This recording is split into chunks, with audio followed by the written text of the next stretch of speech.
Our newest addition is Chipotle Chip, which is made with the same process, but we put actually smoked Chipotle peppers in the process, in the dough, before it gets sheeted to the rest of the process.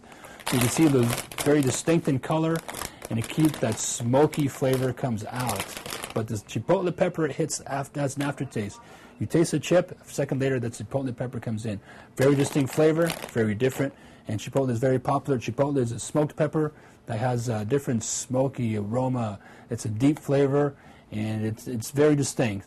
So Chipotle pepper is actually a jalapeno pepper, for those who didn't know that, which is put in vinegar and spices and gives that very smoky flavor, and it's very distinct from jalapeno or other peppers. That actually goes into the process of making our Chipotle. The actual pepper is put right into the dough before it gets baked to make a tortilla for our chip. And you can tell from the color, the richness, the smokiness is going to come out.